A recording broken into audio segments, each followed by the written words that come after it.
भगवान एक ही हैं। यदि आप छोटे बड़े कहेंगे तो छोटे बड़े में दो हो गए, एक छोटा और एक बड़ा। पर हमारे यहाँ तो एक ना छोटा है कोई ना बड़ा है कोई, भगवान एक है। एको ब्रह्म द्वितीयो नास्ति।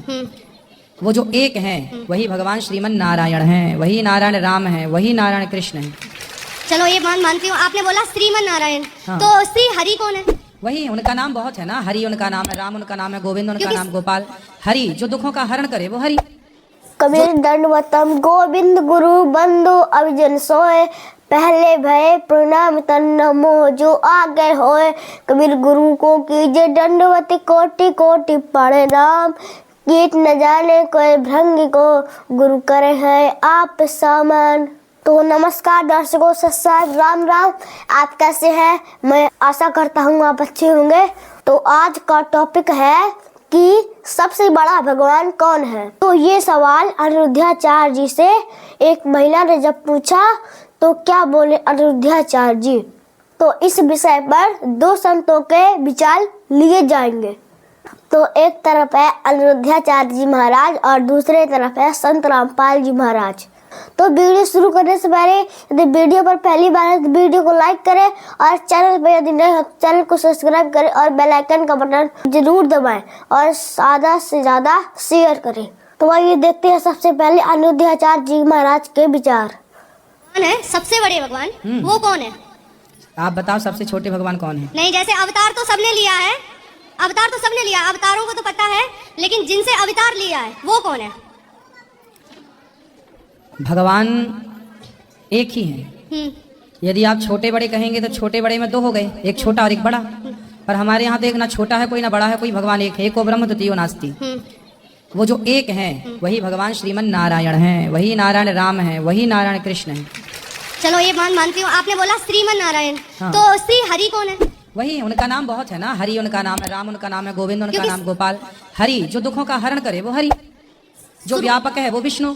बात समझो, भगवान ने माखन चोरी की तो नाम पड़ गया माखन चोर। गोवर्धन उठाया नाम पड़ गया गिरिवरधारी। अब आप कहने लगो ये गिरिवरधारी और ये माखन चोर अलग अलग हैं, तो ये दिमाग का दिवालियापन है। एक ही अनेक काम करने के कारण एक ही अनेक नामों से, मैया ने उखल से बांधा नाम पड़ गया दामोदर, गाय चराए नाम पड़ गया गोपाल, कामदेव को जीता नाम पड़ गया अच्युत। तो भगवान के नाम उनकी लीलाओं पर, उनके उस कार्य को देखकर मैदान छोड़ के भागे नाम पड़ गया रणछोड़, रणछोड़। तो ये मंत्र है ना जो हरि ओम नमो नारायण। हाँ। तो श्रीमन नारायण बड़े हैं, तो ये हरि हरि से उत्पन्न ओम हुआ। अरे राम राम राम। हरि का नाम ही नारायण है, नारायण का नाम ही हरि, उन्हीं को हरि कहते हैं। जब गजेंद्र ने पुकारा तो वही नारायण हरि बनकर आ गए। हरि मतलब जो दुखों का हरण कर ले वो हरि। जब त्रेता में संकट आया तो वही हरि, वही नारायण राम बनकर आए। द्वापर में वही कृष्ण बनकर आए। प्रहलाद के लिए वही नरसिंह बन गए। तो वही तो बन रहे हैं हरि और नारायण। अब आप देखो फिर तो 24 अवतार हैं, तो आप 24 भगवान बना दो। तो अभी आपने देखा अनिरुद्धाचार्य जी के उवाबाई वाला ज्ञान, कैसे उस महिला को गुमराह किया जा रहा है। तो हमारे गीता जी में ब्रह्मा विष्णु महेश को नासवान बताया गया है। श्री कृष्ण जी को श्री विष्णु जी उर्फ नारायण का अवतार मान, या यूं ही कहो श्री विष्णु जी ने ही श्री कृष्ण जी का अवतार लिया है और ये नासवान है। इसका प्रमाण श्री देवी भागवत पुराण के 3 स्कंद में वर्णित है। तो अब आइए देखते हैं संत रामपाल जी महाराज जी के विचार। संसारिक कर्मों के विरुद्ध जो कार्य भगवानों ने भी यहाँ करने पड़े तो ये समर्थ नहीं थे, ये भी काम चलाऊ सरकार थी। लेकिन इनको हमें अजरो अमर सर्वशक्तिमान कुल के मालिक बताया जाता था। ये 3 भी बताते थे, फिर कहते थे कुल का मालिक तो एक है। वो एक कौन है? फिर वहां फिर आकर कहते थे विष्णु ही सर्वशक्तिमान है, जो विष्णु जी में विशेष श्रद्धा रखता था।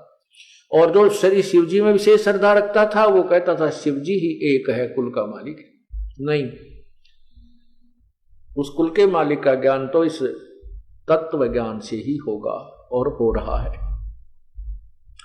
तो अब हम क्या कहते थे कि क्या भगवान विष्णु ने श्री कृष्ण रूप में जब आए थे, राजा मोरध्वज के पुत्र ताम्रध्वज को आरे से चिरवा के जीवित कर दिया था।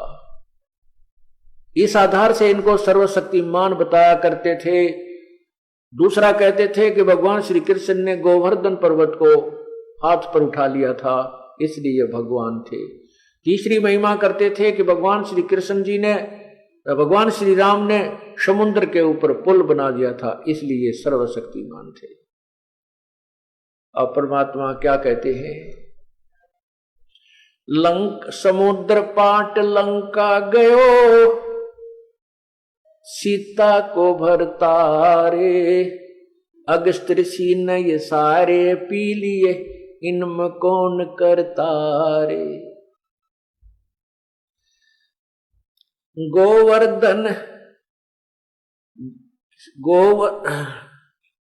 गोवर्धन श्री कृष्ण धारो, द्रोण गिरी हनुमंते, और शेष नाग सब सृष्टि उठारा, इनमें कौन भगवंते। कि जैसे आपके दंत कथा पौराणिक कथाओं में ये लिखा है, आप बोलते हो कि शेष नाग ने सभी ब्रह्मांडों को अपने सिर पर रखा हुआ है, उठा रखा है, और फिर तुम इस एक पत्थर को उठाने मात्र से, एक पहाड़ को उठाने मात्र से श्री कृष्ण जी को ही परमात्मा सर्वशक्तिमान मानते हो। तो हनुमान जी ने द्रोणागिरी पर्वत उठाया था, और शेष नाग फिर सारी पृथ्वी सृष्टि उठा रहा है, जिस पर पृथ्वी भी रखी है। तो अगर इस दृष्टिकोण से, इस आधार से तुम प्रभु मानते हो, तो इनमें कौन सा भगवान हुआ? शेष नाग भगवान हुआ, या श्री कृष्ण भगवान हुआ, या हनुमान जी भगवान हुए? परमात्मा क्या बताते हैं